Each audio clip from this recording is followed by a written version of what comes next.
All right, guys. So one apology on my part. I know I said I'd record the whole thing. I didn't press the record button for the first half of class. So, but we're recording now. So lesson 4 onwards. I think we just missed like lesson 3, maybe. Yeah. So sorry about that. Okay, so lesson 4. We're adding styles.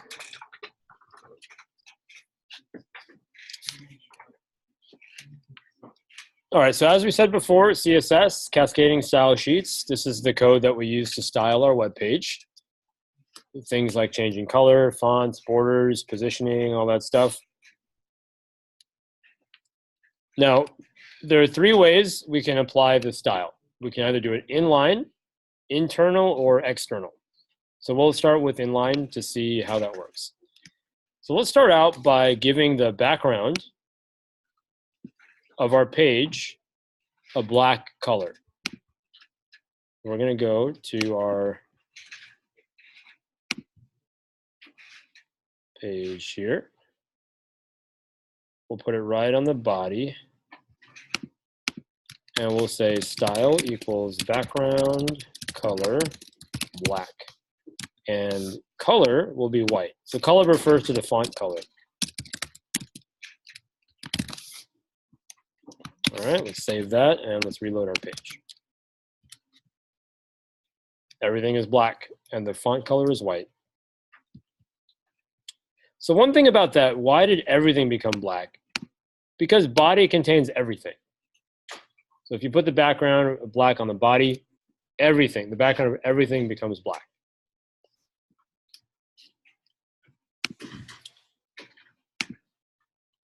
Okay.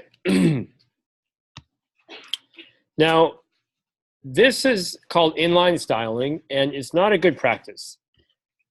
The reason we don't like it is because it clutters our code. It takes the HTML, which is the structure of the page, and mixes it all together with the CSS, which is the styling of the page.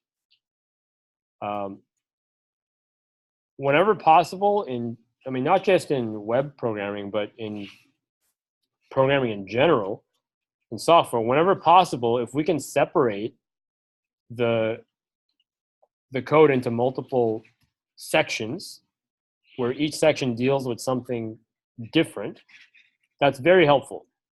So here, the structure is one thing, the style is a completely separate thing, and we can separate them using cascading style sheets. So we're going to take all of our CSS and put it into a separate file. So let's take a look how we can do that. Actually, before we do that, there's one intermediate way of writing this style, which is an internal style. So we're going to put a style tag inside of our head. Okay, and we're going to write this syntax: body, and then open brace, curly brace. Body is our selector.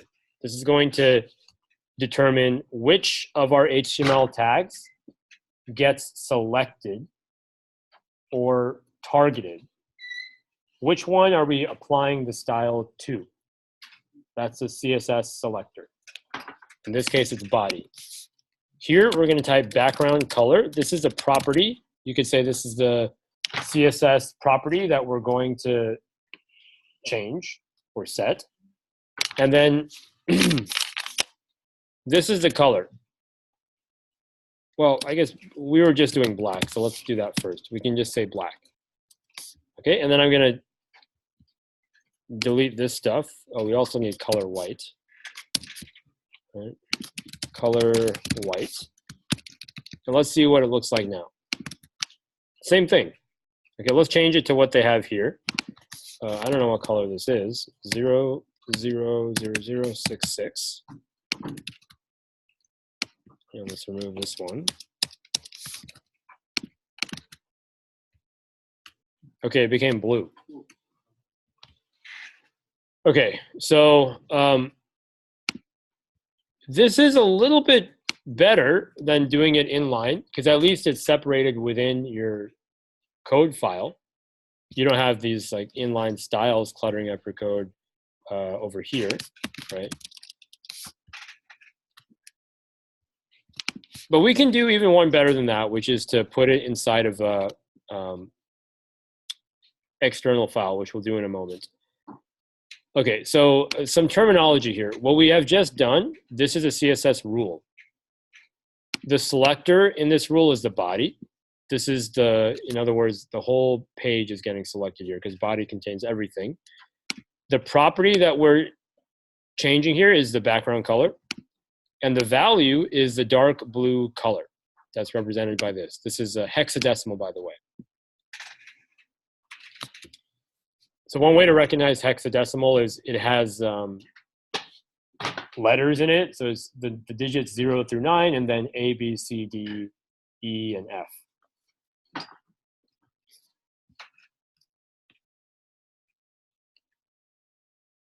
Okay, so here's a resource that you guys can use if you want to, play around with colors. You can find the right color, and then it gives you the hexadecimal values over here.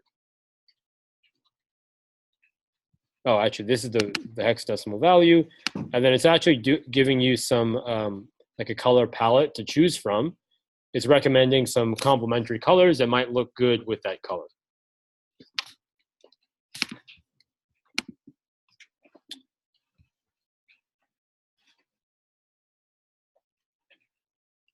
Oh, okay. So one thing about precedence. So I jumped the gun a little bit. What happens if we still have our background color here as an inline? So let's put our background color back as black. Okay, let's run this again. And now we see it becomes black again. Okay. So what's happening there? We have a style here that is blue. And we have a style here on the same tag, on the body tag that's black, and somehow this one is winning out. This one takes precedence. So the rule is that inline takes precedence over internal style. One way to think about it is the closer you are to the actual tag, the higher precedence you get. Okay, so you can't get any closer than inline, so it's the highest number one precedent.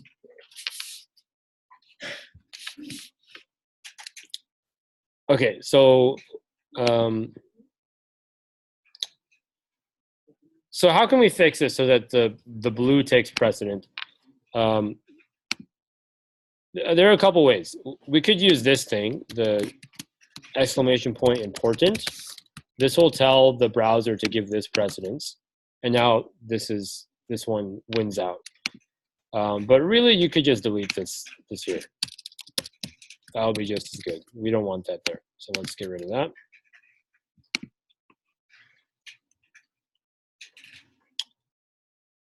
Okay, so as you can see, internal styles are an improvement to inline styles, as we talked about. But we can do better than this with external styles, which become very useful when you have a website with multiple pages. Because I mean, this style is defined on this one page, but other pages can't benefit from it. So, in general, you might want to have a theme across your website. All the pages share some similar styles. So it's good to, it's a better practice to define your styles in some external page that all of your website pages can then include. So we're going to look at that next. Okay, applying external styles.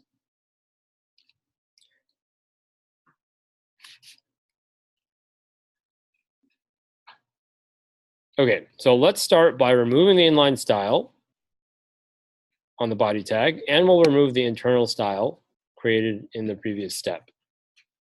So let's get rid of everything we did, basically. Let's just delete this, and let's delete. Oh, we already deleted the inline style there. Okay. So right above the closing head tag, so inside of our head section there, we're going to add the following line. We're going to write link href equals css styles.css rel equals style sheet type equals text CSS and the closing tag. Okay, so what this is doing is it's saying, okay, there's going to be a CSS file located here. Get your CSS declarations from that file. Include that file into this page. Okay. File names are case sensitive.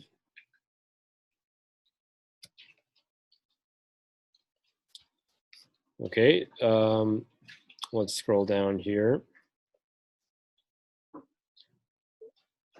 All right, so here's another way to include external file.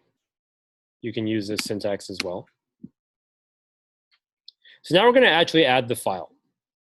So let's go inside of our CSS folder.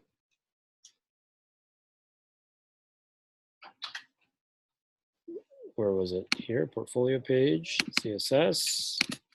I'm going to right click on it and I'm going to go new file. So let's call it styles.css. The name must match whatever your file path is over here. Here we call it styles.css here, so we're going to use the same name over here. I'm going to double click it to open it. Now we can write our styles here. So let's just write our CSS rule. Body is a selector, right? We're going to say background color black. And color, which is a font color, is going to be gray. All right, let's run that.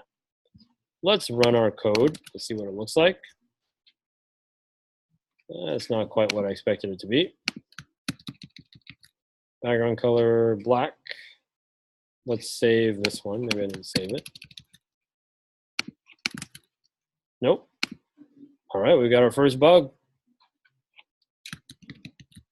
Actually, this is misspelled. That's an easy one. Okay. Okay. There you go.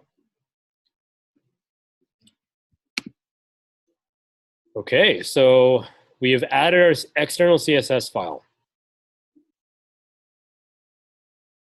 So we already did this. We refreshed it. We should see that the page has a background color and the text is gray. All right, and appropriately, it gives us advice on what to do if we have a bug, which we did, right? So troubleshooting. If you don't see your styles applied, you can debug your code. So most of the time with CSS problems, it's caused by typos, like I just had. Make sure you typed everything correctly, including the file names. Some other reason your CSS code might not work. You might not be linking the external CSS file at all. So maybe you forgot to include this line here, or maybe there's a typo in it. You might have non-accepted characters in the CSS file. So your CSS can't have any HTML in it, for example. So if there's some syntax errors here, like you forget a semicolon or something, this is not going to load the styles appropriately. Okay, and this is a good one to be aware of. In certain situations, I have seen this with Cloud9 in particular, your browser might cache the CSS file and will ignore new style rules. So for example, even though I'm changing it like to white and I reload it, somehow the browser is still using the old version of the file. Browsers do this sometimes to try to optimize your experience. It won't like get the new file every time. It'll use a stored copy. So this is good for a user because it loads the website faster, but it's bad for a developer because as a developer, sometimes you may get frustrated wondering why your code isn't being changed, and it's often a caching problem. Okay, so here's one technique to do that. You can do a hard reload of the page. So on a Mac, you can press Command, Shift, and R. Command, Shift, R, and this does a hard reload. It won't use the cache. You can also do this. You can click on the three dots and go to incognito mode. So this should clear out your cache as well. If that doesn't work, you can manually tell your browser to delete the cache. So it's different on every browser, right? So on Chrome, click the three dots, go to more tools, and then clear browsing data. And go to just, cached images and files. You can uncheck the other ones and just clear this one. And then that should clear your cache as well. If that doesn't work, that can be pretty frustrating. But you can also just try to open up a new browser. So if you've been coding in Chrome, try opening up Firefox. This is a sanity check. If that doesn't work, probably something else is wrong with your code. I don't know. So anyway, that's one tip for troubleshooting. Okay, so let's do something useful with our CSS. This is something I saw many of you guys trying to do last time. You want to center your content. So here we'll finally learn one way to do that. We're going to use the text align center property in CSS. So we are going to select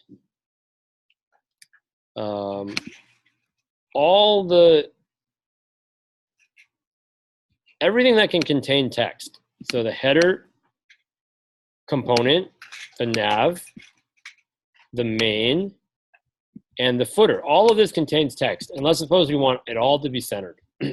So we're going to do it like this. We will go to our CSS file, and let's select our header, main, nav, and footer. We're going to give it a text align center. Oops, text align center. Let's run this. Boom, everything is centered. Now, what happened here?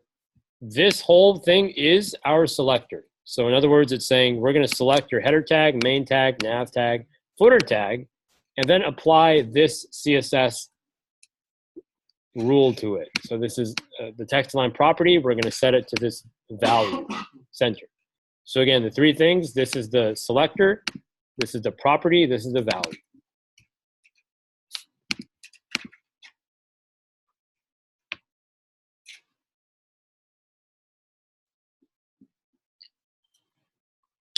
Okay, styling the navigation. So let's type the code here. We're going to type this, and we're going to style our navigation, which is this thing, right? So in the end, we want it to look like, what is it supposed to look like? Well, we'll find out.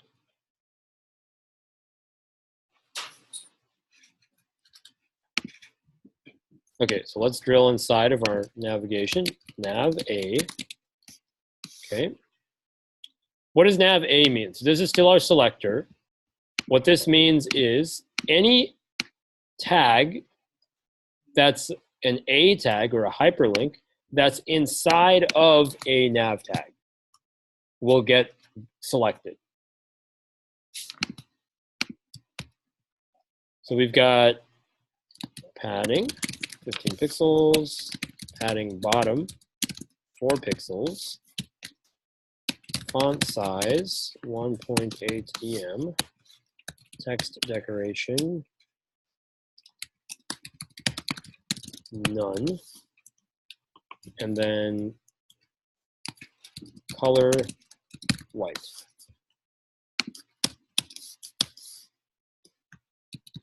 Let's refresh our page and see what it looks like. Whoa, looks like it disappeared, but actually it's just white. And I'm also realizing our background is supposed to be black. So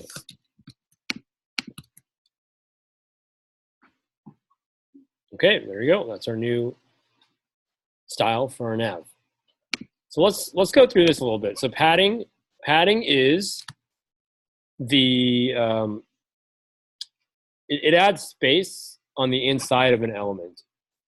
So for example, if I were to draw this out.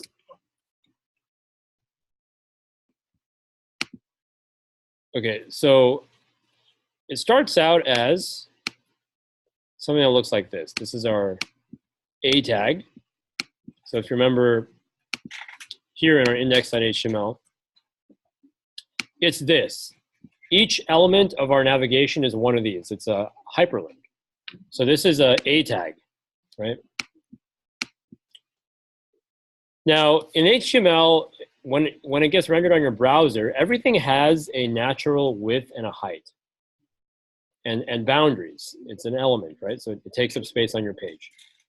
Now, when you put padding, I'll put this in blue. Padding basically adds space on the inside of an element.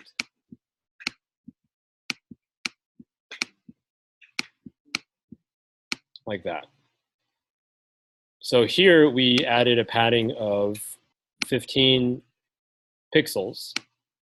And so what that means is here we just, each of these, we put 15 pixels of padding, 15 pixels of padding here, and so on. Now here, we did padding bottom 4 pixels. So this is kind of getting more specific. It's saying just on the bottom, we want it to be 4 pixels of padding. So this would be 4 pixels.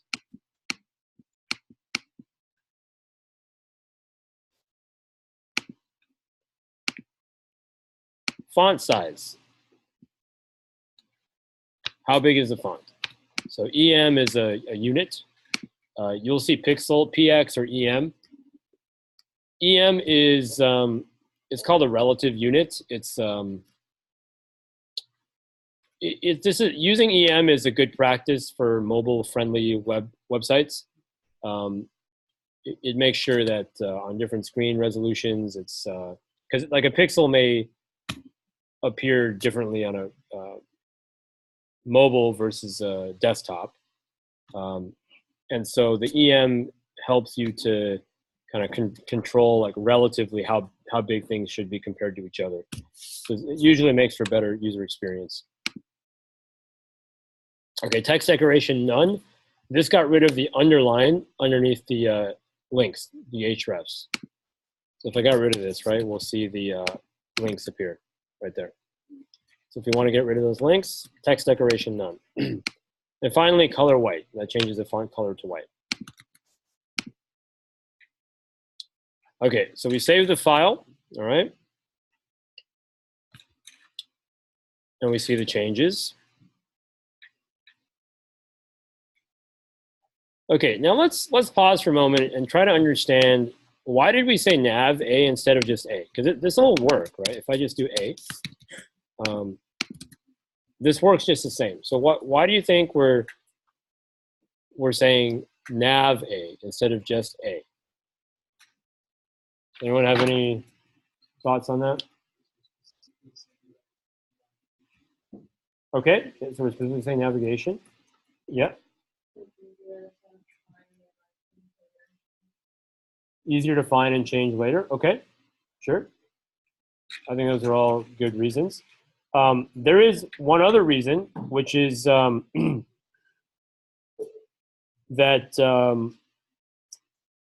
it's actually hard to imagine this because we don't have this yet. But let me put an example tag on here. So I could have a tag down here, like maybe I want to make this be a link to like a Wikipedia page on Thomas Buxton, whoever the first, I don't even know who that is. It's Thomas Buxton. Okay.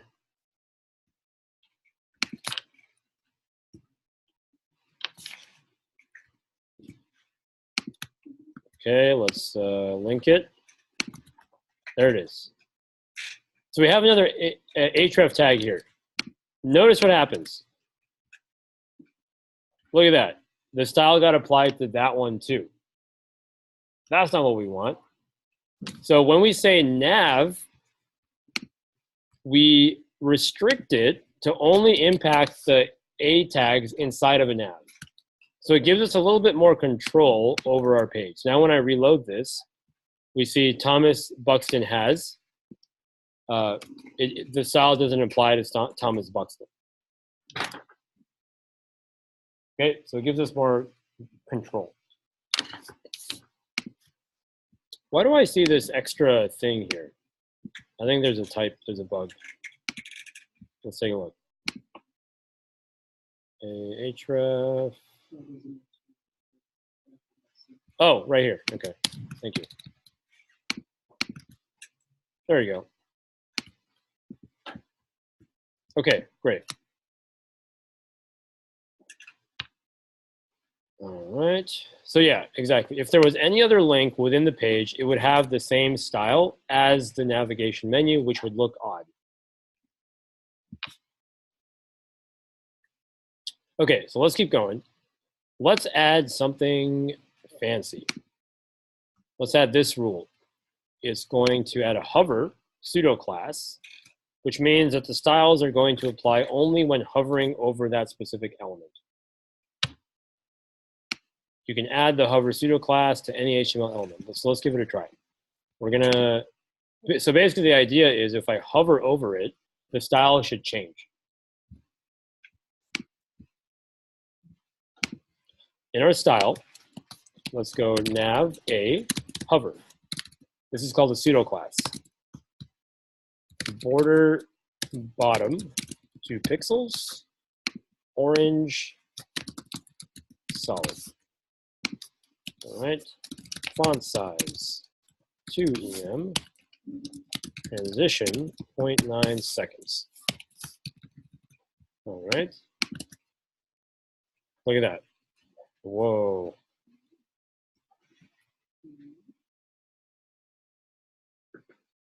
Cool. Okay, now what would you do if you didn't know this? Like you're getting all these predefined values. It takes a lot of Googling to figure this out. So you may need to spend like a good 15 minutes actually reading through different CSS selectors before you can even pick one. So I might want to do this, like, this is how I might search for it if it were me and I didn't have a tutorial. I'd type CSS, hover, add underline. Okay, so, and then I would just like open the first few and kind of scroll through it, right? Okay, then I start here. Okay, text hover, adding a text decoration underline, start there. And then I might go and try it out. So for example, oops, uh-oh, that's not what I wanted. Where's my Cloud9? Oh, here it is. Let's put it back over here. Yep.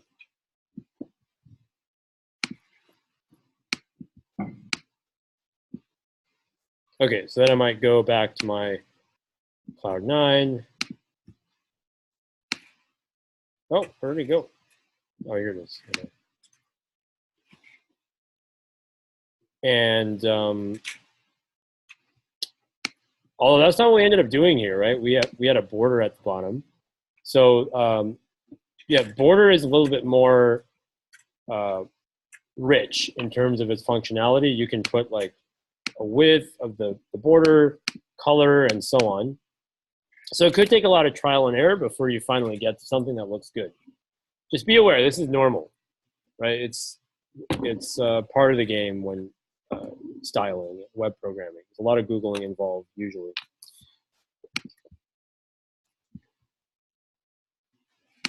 Okay, so moving on.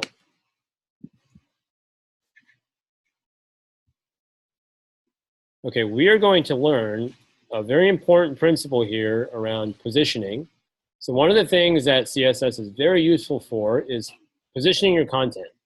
So a common thing you'll want to do is position content side by side, so it kind of looks like there's columns, right? So we're going to learn about the float property to make things appear side by side.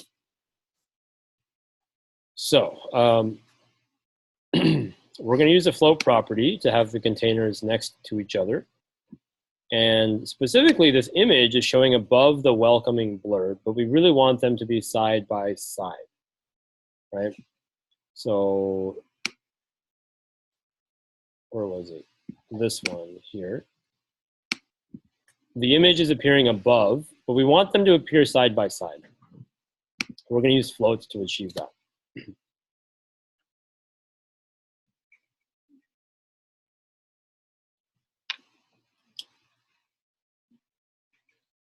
Okay, so let's take a look here. Let's look at our HTML. So we have our figure, which contains the image, and then this div that contains the text. Okay.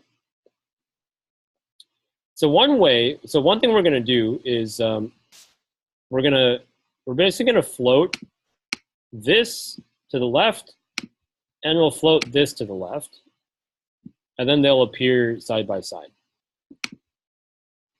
So one way to do it is like this. We select the figure and the div, and we give them both float left. But recall that if we apply styles to HTML elements directly, all other similar HTML elements will inherit the same styles. So for example, if there's another div on our page, it'll automatically get floated left. That's not necessarily what we want to do. So to avoid this, we're going to add an ID to these containers.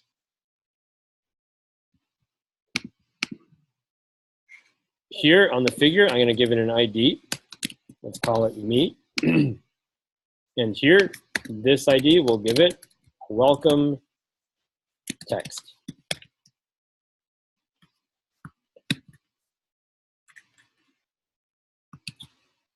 Now we can identify the elements by their IDs, which is a more granular way of targeting elements or selecting them. It allows us to access these elements via CSS, and also, as we'll see later, with JavaScript as well. The ID must be unique in the entire page. So I cannot have another div called ID welcome text. IDs must be unique on that page. Okay, so now that we have our IDs, we can use them as our selectors in our CSS rules. But there's a special syntax for that. They have to be preceded by this pound sign, the hashtag sign. So here's how we'll do that.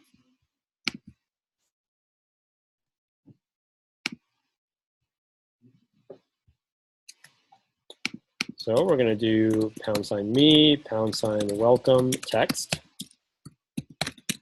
All right, let's float them both to the left. And let's try it out. Okay, so you may have noticed a slight shift. This image is now on the left.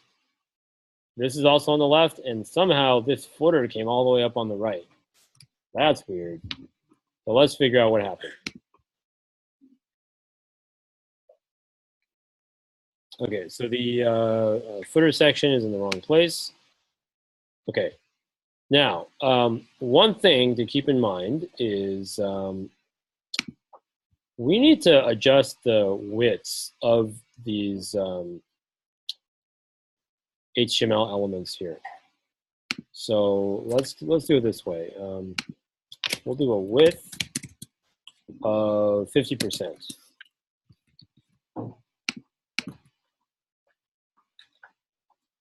Okay, still not. Let's give it a explicit width of 100 pixels. Let's see what that does. Oh boy, okay. So it's actually the image, which is the culprit here. The image is too large. So we have to explicitly size the image And so even though, oh, it's because of this. Why is this still here?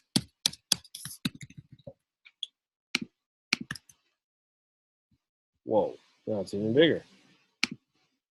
So let's go ahead and let's put a CSS style on the image itself. Here's how I'm going to do that.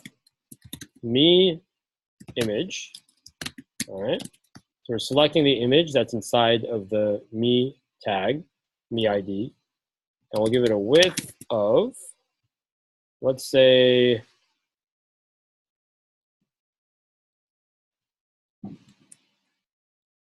100%. Let's see what that does.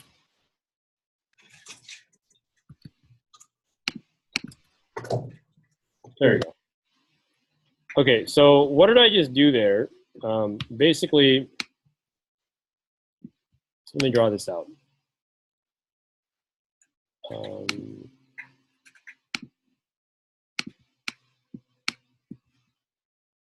Okay, so we've got our giant body tag that contains everything. Next, we have our me section. This is me. All right. Inside of that, I'll put this in green, we have our image. Oops. This is our image. Now, what I just did was I gave this image a width of 100%.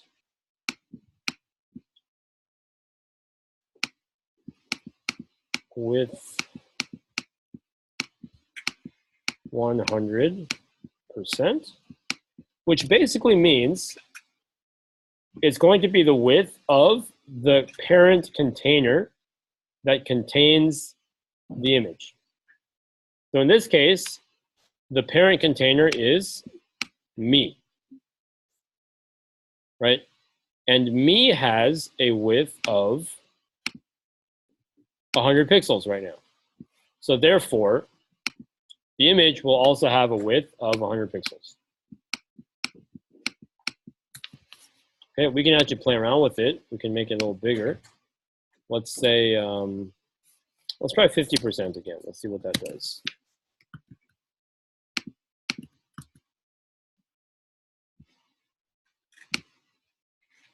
Okay, let's go a little lower. 45%. 40%. Try and get them to appear side by side. There you go. Okay, so now suddenly they appear side by side. That's pretty cool. But still, we notice that the footer is in the wrong place. It's up here. It should be down below. So we're going to fix that by adding this. Footer clear left.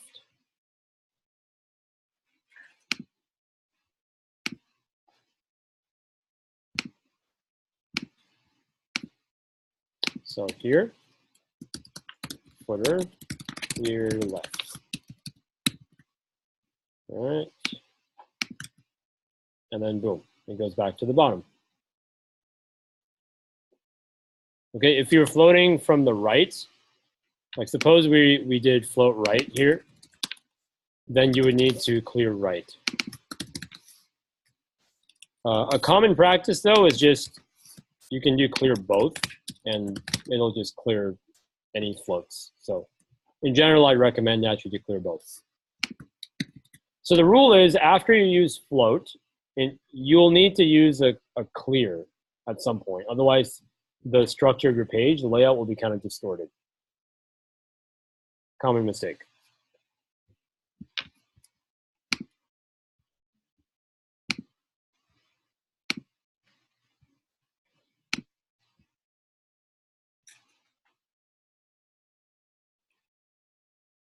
Okay, so let's do a little exercise that you guys can practice on your own. So let's add some more content and styles to accomplish the following. Add the CSUMB logo at the bottom of your web page within the footer. Make the footer text smaller and with different text color, whatever you choose. The welcome text should be aligned to the left, not the center. So that means this stuff here, right now it's centered. Instead, make it aligned to the left. And in the navigation menu, the item corresponding to the current page should stand out. So in other words, home should stand out in the index.html. So can you make home somehow give it some special style to make it look like it's selected or emphasized, right? Okay, so let's take the next, let's say the next 10 minutes. Let's see if we can finish in 10 minutes, and then for the last 3 minutes, we'll select one team and see what you guys did.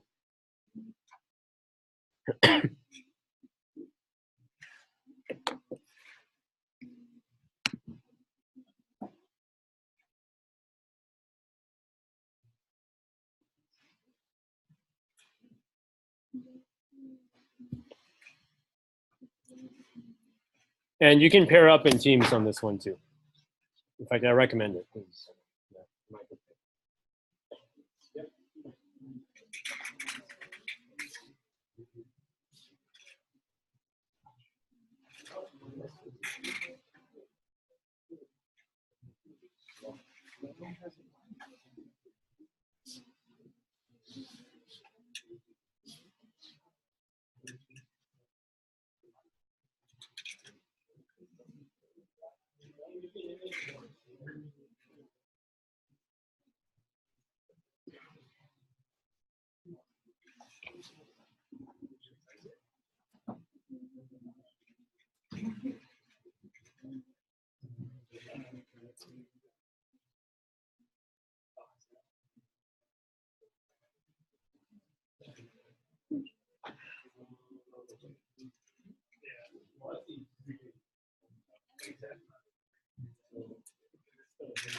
So what I want to do is just let's just walk around a little bit, just make sure they're not stuck. You're actually working on this.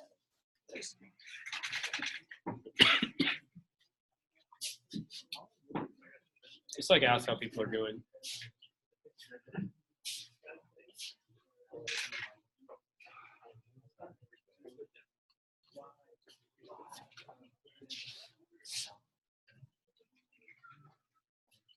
Are you guys over here?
Right now, I don't have any text line left. But one sentence so that kind of like there's nothing that if you take that off, it's just consider it possible. I had like a class that these two so I need to if I wanted to here. I guess for only this page, I want to align my interest with this. But I don't want to should I make like a specific container within rather than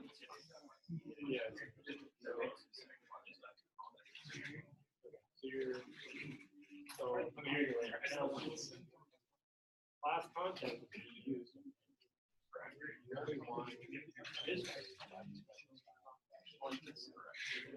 yeah, so what you're saying, you could have a special class that just applies to this. Another way to do it, which might be more there's something about that. Another more elegant way that you could try is you can have page-specific CSS. Okay, so you can have instead of just styles.css, you can have the other one called styles.css. oh, okay. So normally you wouldn't share all of them. Well, a common pattern is you have one generic style sheet that's included by all. And you can have page-specific CSS. Okay, so would you kind of like take them all in? Yeah, so if you're going to include two different CSS files, you have two different. And how would it know which one? How you have like yeah, so basically there is an order of processes. So it's separate. If you include the generic one, maybe you can put the line below. Oh, okay. So for all the cases, everything's getting a high filter.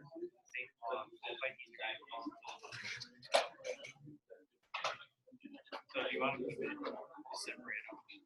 Correct. So your IDs, hopefully that makes sense. Yeah, that have to be like instead of making them two. You can't have the same code separate them to make other things. But in CSS, you can reuse the same thing, like select ID. Oh, and that's why it goes down.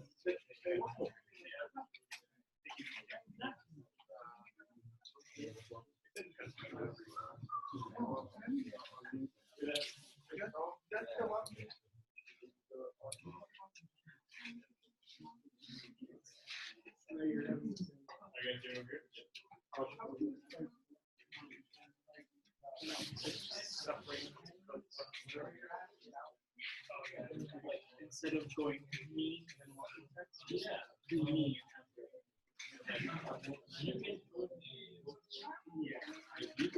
It's basically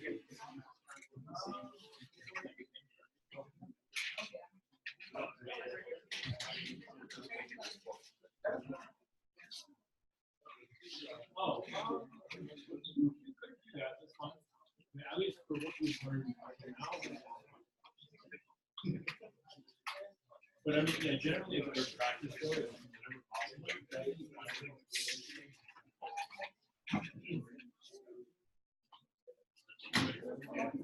Okay, guys. So let's bring it back together.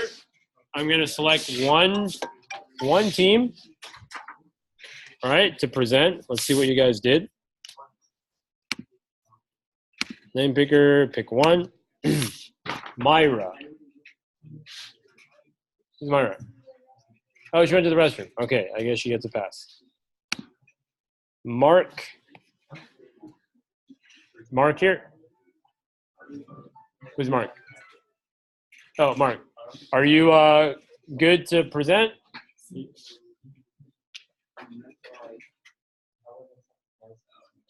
We're going to something else. Oh.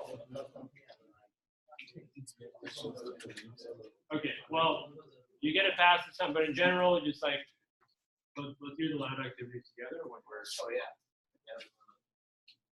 Yeah, I don't want you guys working on other assignments and stuff when we're doing the lab together, okay? So, because also yeah, it's just kind of distracting for other people too. Okay, let's try one more time. Gilbert. Oh, sorry. For your homework? Oh, well, let's not do it because I don't want to. But I appreciate that. Gilbert here? Yeah. Okay. Are you up for sharing? Yeah, I'm done. Okay. So let me stop sharing so you can share. Oh, okay. Are you on the Zoom? I was there on Zoom. Oh, okay. Or we can do the next one. I can just do it right now. I'll go after. Okay, sure. Just because we have 1 minute left, let's Chino. Yeah. You want to share? I didn't get to do anything, so I was like still trying to fix Okay, no problem. I know this was a harder one. Okay, one more, and then we'll just call it a day, okay? Genesis. Genesis here? Okay, are you comfortable sharing? You didn't finish it? Okay. You can do it? Okay. It's Mark, right? Mark? Gilbert. Gilbert, sorry. Okay. Go ahead. Yeah, I mean, 10 minutes is actually not, I don't think it's enough time to do this one. So it's understandable if you haven't finished it.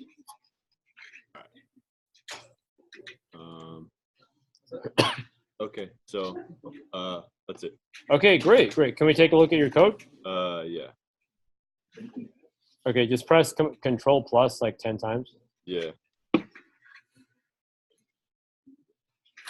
Okay, beautiful. So let's take a look at your, could you just walk us through it? How did you make it?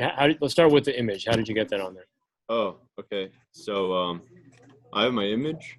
I have the text right here and the image. They both float left because that's what we did. And then I had the width to try to make it format it better. Try to make it more like make it look better. And then for the image, I added padding to the left so I could make it more aligned under my whole thing. Oh, I see. Okay. Yeah. And what then about the footer stuff? Let's look at that. How did you get the footer on there? Okay. I just did clear the both. Okay, cool. Yeah. Did you get to? This is great. So let's just pause there. Classes we're past time at this point. So thank you, everybody. That's all we'll do today. Remember the deadlines, right? The lab is due on Sunday, February 4th at midnight. So we're basically like more than halfway done. So next class, we'll try to finish it. How do I stop sharing? All right.